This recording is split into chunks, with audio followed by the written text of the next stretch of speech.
Hello everyone. In this video we're going to learn about blood pressure. So we need to know how the blood pressure in the aorta changes due to the contraction and relaxation of the heart during the cardiac cycle. We also need to be able to describe how you would measure blood pressure using a sphygmomanometer and know the typical values of blood pressure for a young adult. And then we also need to know a little bit about hypertension and explain how hypertension can be a risk factor for many other diseases like coronary heart disease. So what actually is blood pressure? Well, blood pressure is the force exerted by the blood against the walls of the blood vessels as it is forced through the blood vessels. Okay. So as liquid flows through any tube, the liquid will exert a force, pressure, against the walls of the tube. Okay? And essentially, that's what's in your cardiovascular system. The liquid is blood, the tubes are the blood vessels. We measure blood pressure in the units of millimetres of mercury, which is abbreviated to mm for millimetres, and Hg is the chemical symbol for mercury. And the reason it's measured as millimetres of mercury is because of the sphygmomanometer, which is the piece of equipment that's used to measure blood pressure. If you look at the one on the top right here, that is an old manual one. And way back when doctors first started measuring blood pressure, they pumped up the cuff to exert pressure on the artery, and the mercury rose up the column. And they would measure how far the mercury rose up the column, and that's why it's measured in millimetres of mercury. Okay. More often nowadays, though, we use digital sphygmomanometers like the one down at the bottom left. So let's look at how blood pressure is actually measured. It's measured in two figures. The first figure is the high reading. That is the systolic reading, and that is when the heart is pumping the blood out into the arteries. So when the ventricles are contracting and forcing the blood out into the aorta and the pulmonary artery. The second reading, the lower one, is referred to as the diastolic figure, and that is the pressure in the arteries when the heart is relaxed and the ventricles are filling up with blood again.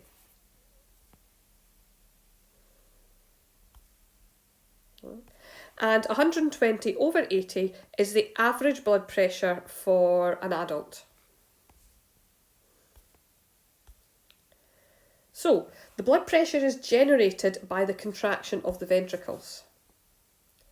The blood pressure will increase during ventricular systole and it will decrease during diastole.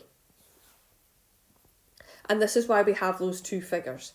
The highest figure is the systolic reading, the lowest figure is the diastolic reading. Okay. So as the heart is contracting and forcing the blood out into the arteries, it is under more pressure, and that's why the systolic reading is higher than the diastolic reading. The pressure is lower when the ventricles are relaxing in diastole.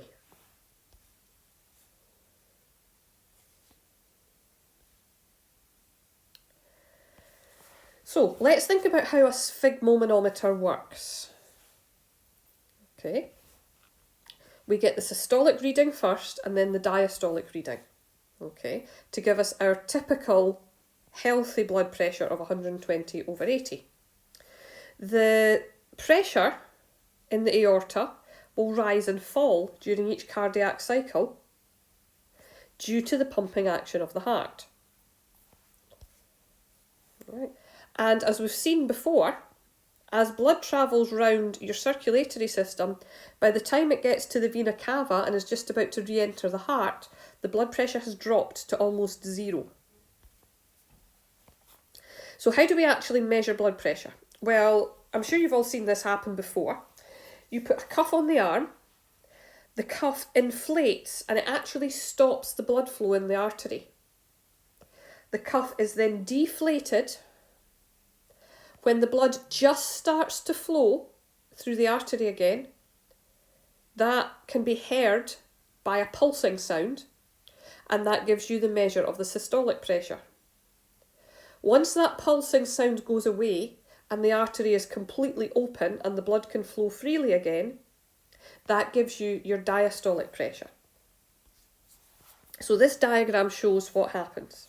Okay, so the cuff is inflated and it completely blocks the artery.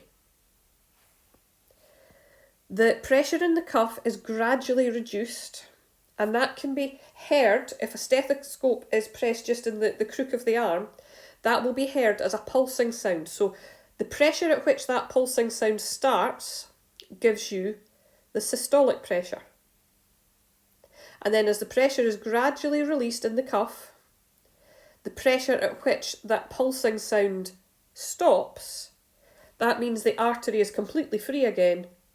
That will give you your diastolic pressure.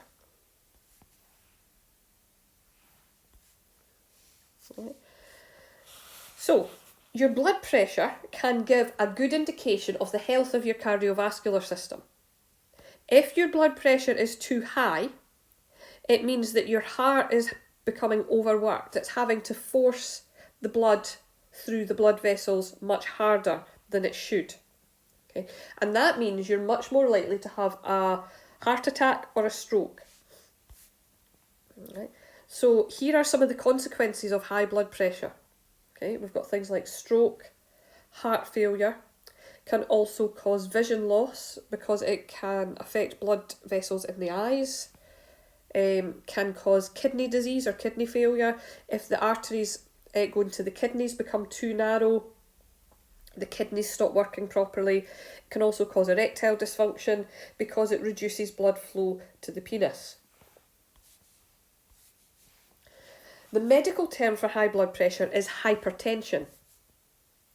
And if you have got a blood pressure reading of consistently higher than 140 systolic and 90 diastolic, then that may indicate hypertension, right? And it means that you have got a increased risk of having coronary heart disease.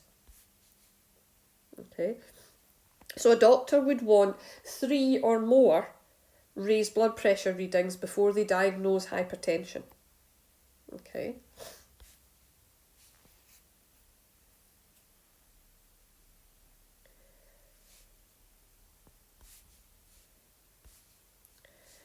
So, what are the risk factors for somebody developing high blood pressure? Well, it happens to us all as we age. Okay, as we get older, your arteries naturally become less elastic, so they stretch less as the blood flows through them, and that increases your blood pressure. Nothing we can do about that. Also, if you have a family history of high blood pressure, you are more likely to develop hypertension. If you consume a high amount of salt in your food, if you don't exercise regularly, if you're overweight, if you smoke, or if you regularly drink alcohol to excess. All of these things can increase your blood pressure, as can regularly being stressed. Right, so this graph here shows the sort of normal range of blood pressure. Mild hypertension, moderate hypertension would need treatment. Okay, if it's mild hypertension, the GP might just suggest lifestyle changes like regular exercise, stop smoking, cut back on alcohol, things like that. Okay, but anything into the moderate or higher, they would want to treat with medication. So, what are the signs of high blood pressure? How would you know if you got it? Well, it doesn't really cause any signs or symptoms. That's why it's sometimes referred to as the silent killer. Okay, most people who have high blood pressure do not know that they have it. Right? They would find out when they go to the doctors for some other reason, and the doctor would take their blood pressure. Okay, and some people only find out once it has caused damage to other organs.